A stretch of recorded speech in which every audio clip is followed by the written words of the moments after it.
Hello, welcome back to the class 12th 11th class आप लोगों की बहुत ही अच्छी निकल चुकी है। Be lucky all of you. तो स्टार्ट करते हैं अपन क्लास 12th 11th में जो हुआ।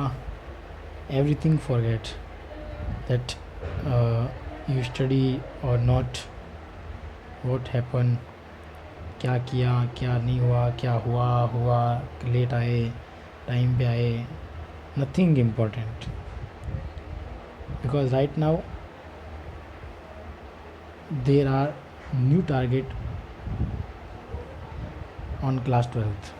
आपके पास एक नया टारगेट है जिसको अचीव करना ही करना है, उसके लिए चाहे कुछ भी हो जाए। मिशन एक होना चाहिए, उस मिशन को लेके हमेशा काम करते रहो तो सब कुछ बेटर होता है। कि मैंने यार क्लास 11th में मैंने भी पढ़ा किया, वो कोई मायने नहीं रखता। तो करते हैं शुरुआत एक नई सोच से, एक नए विचार से। उम्मीद है आप लोग अपनी पूरी मेहनत करेंगे और अपना पूरा 100% देंगे। आगे जो होगा वो मंजूर होगा। तो करते हैं शुरुआत क्लास 12th की। आज आपके सामने मैं फिज़िक्स लेके आया हूँ। Lesson first, electric field. Electric field, first of all electric field की जो बात कर रहे हैं अपन, तो इसमें फील्ड वर्ड यूज़ होता है। इसमें जो आपका फील्ड वर्ड यूज़ होता है, फील्ड। अपन ने ग्रेविटेशनल फील्ड पढ़ा, इसी प्रकार से इलेक्ट्रिक फील्ड है। तो ग्रेविटेशनल फील्ड में जैसे कि कोई भी चीज़, जैसे ये अर्थ है, यहाँ से कोई ऑब्जेक्ट है, ये गिर रहा है नीचे की तरफ, तो अपन कहते हैं पृथ्वी इसको खींच रही है। That is not gravitational field. उस फील्ड के अंदर कोई भी चीज़ होगी, उस पर ग्रेविटेशनल फील्ड लगेगा और उस पृथ्वी की तरफ जाएगा। तो ये कंप्लीट फील्ड जो है वो ग्रेविटेशनल फील्ड कहला जाता है, जो अपन ने 11th में अच्छी तरीके से पढ़ लिखा है। But now electric field, electric field, electric field भी एक फील्ड है जो किसी बॉडी, जैसे कि ये सबसे पहली चीज़ तो कि ये जो चीज़ है ये आई कहाँ से, ये कंप्लीट चीज़ कहाँ से है। हुआ यूँ कि ग्रीक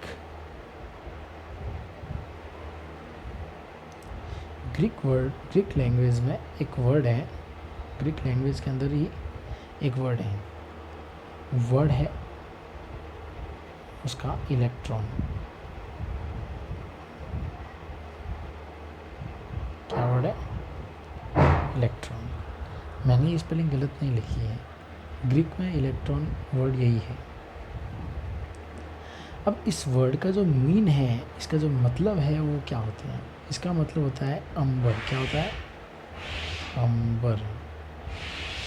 क्या मतलब होता है इसका? अंबर। और अंबर क्या है?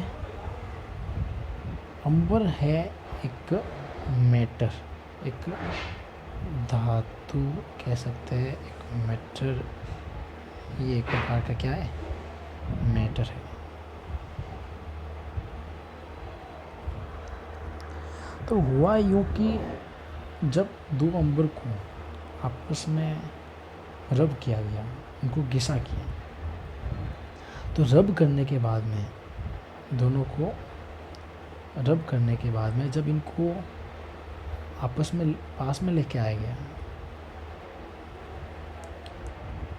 जैसे मान लो ये दो अंबर हैं, इन दोनों को रब किया किसी शर्ट से या किसी से, फिर जब इन दोनों को पास में लाया, तो पास में लाया गया तो देखा गया कि इनके बीच में जो है वो रिपल्सन हुआ, फिर कभी इसमें अट्रैक्शन भी हुआ,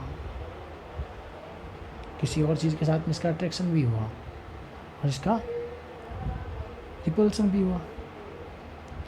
तब क्या हुआ, तब उन्होंने देखा कि भाई मतलब कि जब इसको फिर अपन ने इसको रब किया या इसको अपन ने घिसा, तब इसके अंदर कुछ चीज़ आई, रिपल्सन भी हुआ, अट्रैक्शन भी हुआ, यानी कि इसके अंदर कोई फोर्स आया जो उसको खींच रहा है या उसको रिपल कर रहा है।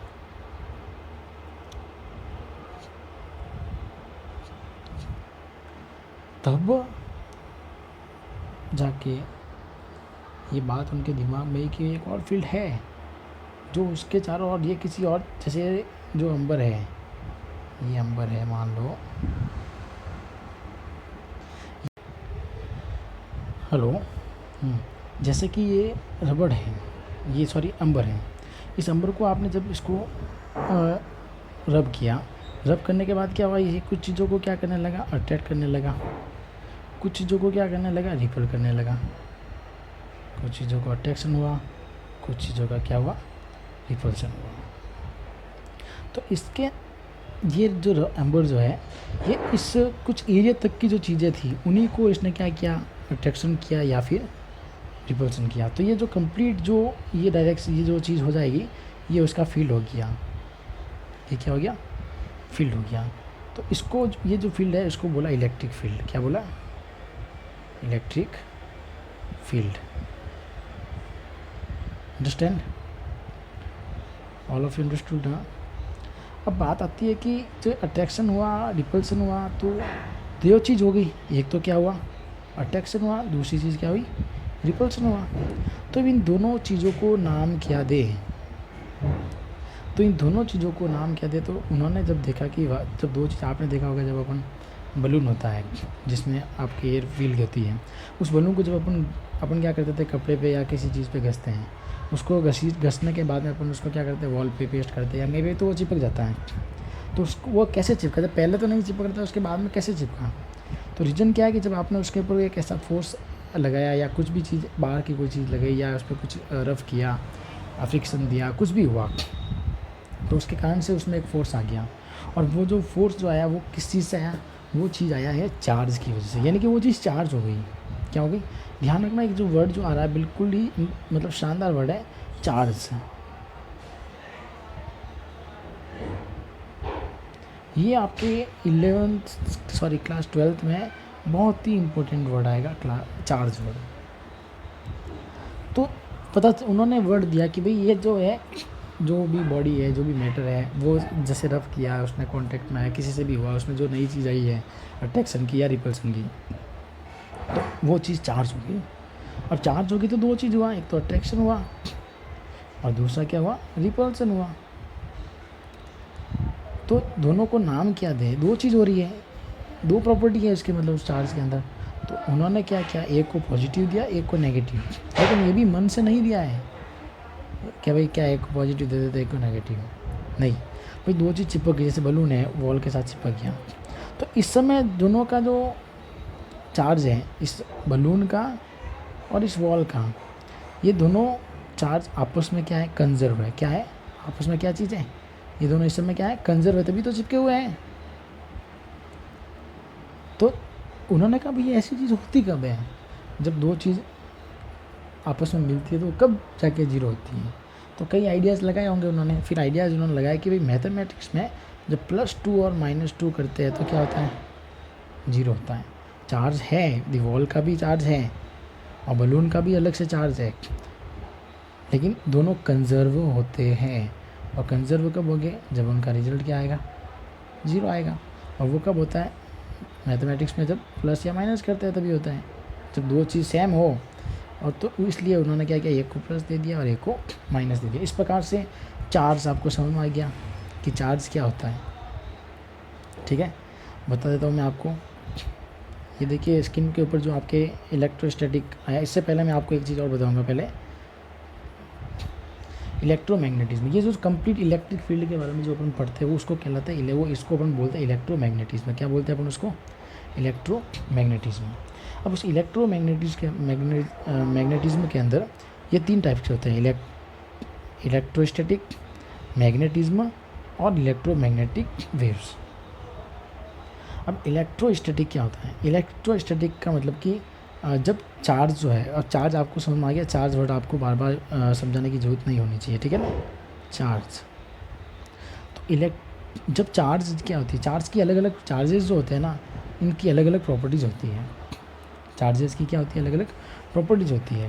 तो जब चार्ज रेस्ट में होते हैं, जब चार्ज किस में होते हैं, रेस्ट में होते हैं, तो उस समय जो उसकी प्रॉपर्टी होगी या उसका जो स्टडी होगा उसको अपन क्या कहेंगे, इलेक्ट्रोस्टैटिक। जब charge is moving with constant speed, जब चार्ज किसी फिक्स स्पीड से मूव कर रहा होगा तो अपन उसको क्या बोलेंगे, उसकी प्रॉपर्टी को मैग्नेटिज्म, क्या बोलेंगे, मैग्नेटिज्म। जैसे चार्ज मूव करता है तो इलेक्ट्रिक फील्ड आता है या इलेक्ट्रिक ट्रांसफर होता है, वो सब बाद में पढ़ेंगे। अभी अपन पढ़ रहे हैं जो इसकी बात को, कि जब चार्ज मूव होता है जो विद कांस्टेंट स्पीड से, तब अपन उसमें क्या आता है, मैग्नेटिज्म बोल देते हैं उसको। और जब रेस्ट में है तो उसकी प्रॉपर्टी क्या कहलाती है, इलेक्ट्रोस्टैटिक कहलाती है। फिर तीसरी चीज़ आती है इलेक्ट्रोमैग्नेटिक वेव्स। क्या आती है, इलेक्ट्रोमैग्नेटिक वेव्स। जब चार्ज जो है, charge with moving with acceleration और रिटार्डेशन, या तो बहुत तेज़ स्पीड से उसमें उसकी स्पीड बढ़ रही है या उसकी स्पीड घट रही है। इस प्रकार से जब चार्ज मूव करता है तो उसकी स्पीड को बोलते हैं अपन, इसकी स्टडी को बोलते हैं इलेक्ट्रोमैग्नेटिक वेव्स। जैसे कि लाइट है, एक्सरेज है, ये सब इसी के अंदर आते हैं। तो अपन के जो अभी इस चैप्टर में, फर्स्ट चैप्टर में जो आपके हैं वो है इलेक्ट्रोस्टैटिक। क्या है, इलेक्ट्रोस्टैटिक। अब अपन इस इलेक्ट्रोस्टैटिक को पढ़ेंगे। तो इलेक्ट्रोस्टैटिक जिसमें अपन क्या पढ़ेंगे कि चार्ज किस में है, चार्ज है रेस्ट में है। क्लियर, चलिए इसको आप नोट कर लीजिएगा, इंडेक्स को बना दीजिएगा।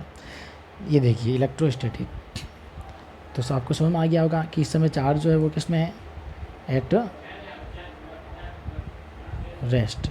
जब चार्ज रेस्ट में होता है तो उसको हम बोलेंगे इलेक्ट्रोस्टैटिक। तो इलेक्ट्रिक चार्ज क्या होता है, चार्ज क्या है, charge is the property associated with matter due to which it produce and experience electrical and magnetic effect. Charge एक ऐसी प्रॉपर्टी है जो किसी मैटर से जुड़ी हुई होती है, जिसमें क्या होता है कि उसको या तो इलेक्ट्रिक या मैग्नेटिक फील्ड उससे प्रोड्यूस होता है, या वो जो मैटर जो है वो इलेक्ट्रिक फील्ड या मैग्नेटिक फील्ड को फील करती है, एक्सपीरियंस करती है, उस बॉडी के ऊपर एक्सपीरियंस होता है, फील होता है, उस मतलब कि लागू हो जाती है कि उसके ऊपर इलेक्ट्रिक या मैग्नेटिक फील्ड लग रहा है या वो लगा रहा है, ऐसा होता है उस मैटर के ऊपर। तो अपन कहते हैं कि वहाँ पर क्या हो गया, चार्ज हो गया। The excess or deficiency of electron in a body gives the concept of charge। बहुत ही इंपॉर्टेंट चीज़ है। Sorry guys, something is mistake.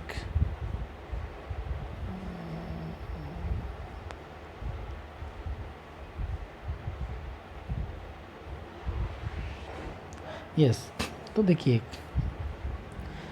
तो the excess of deficiency of electron in a body gives the concept of charge। किसी भी body के ऊपर access और deficiency, या तो एक्सेस और डेफिशिएंसी ऑफ इलेक्ट्रॉन, किसी भी बॉडी के ऊपर इलेक्ट्रॉन्स की कमी या इलेक्ट्रॉन्स की वृद्धि, या तो इलेक्ट्रॉन्स का बढ़ना या इलेक्ट्रॉन्स का घटना, वो क्या कहलाता है, वो ही चीज़ जो है वो कंसेप्ट ऑफ चार्ज है। यानी कि कोई बॉडी को आपने रफ किया या उसको कांटेक्ट में लाने के बाद में उसमें इलेक्ट्रॉन का उसमें एक्सेस हो गया या फिर इलेक्ट्रॉन्स की उसमें डेफिशिएंसी होगी, बस इसी चीज़ को, यही थ्योरी जो है वो क्या है, चार्ज की थ्योरी है। क्लियर। टाइप्स ऑफ चार्ज मैंने आपको बता दिया, पॉजिटिव चार्ज है और नेगेटिव चार्ज है। It is the deficiency of electron as compare to proton.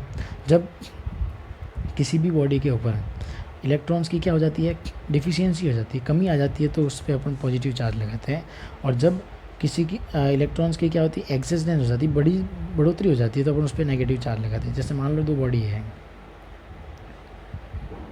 ये दोनों आपस में कॉन्टैक्ट में आए, कॉन्टैक्ट में आने के बाद में जैसे कि अपन देखते हैं बलून है या बलून को अपन ने घसा या रब किया अपन ने पेंट के ऊपर या कहीं पे भी, कपड़े के ऊपर, वुलन क्लॉथ है, और कई बार अपन देखते हैं शरीर का जो कपड़ा भी है वो अपने बॉडी के चिपक जाता है, चिपकता है ना।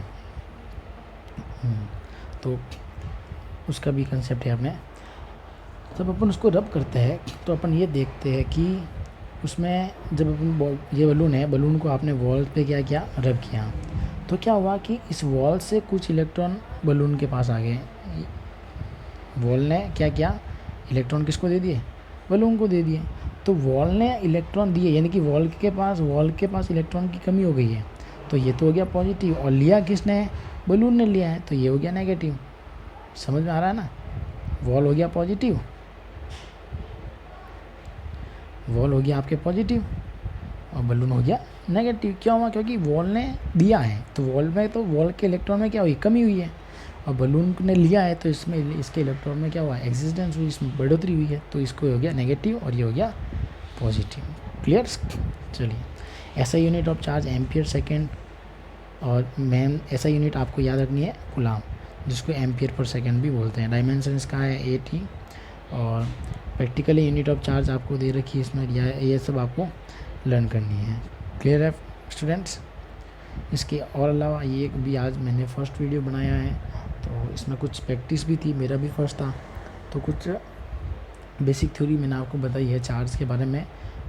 सबसे पहले इलेक्ट्रोमैग्नेटिज्म के बारे में बताया, इलेक्ट्रोमैग्नेटिज्म, उसके बाद चार्ज कहाँ से आया, ग्रीक वर्ड है इलेक्ट्रॉन, जिसका मीन्स अंबर, उस अंबर मैटर से ही ये सारी घटना शुरू हुई थी। जैसे कहते हैं कि न्यूटन ग्रेविटेशनल फील्ड कहाँ से शुरू हुआ, कि न्यूटन बैठा था उसके ऊपर एप्पल गिरी, तो जस्ट लाइक अंबर मैटर जो इलेक्ट्रिक फील्ड के लिए काम आप बोल सकते हो, उसको कंपेयर कर सकते हो आप। ओके स्टूडेंट्स, तो इन चीज़ों को आप नोट्स कर लेवे और नेक्स्ट मैं आपको कल बता दूँगा। Okay, best of luck and keep study. Okay, thank you, bye bye.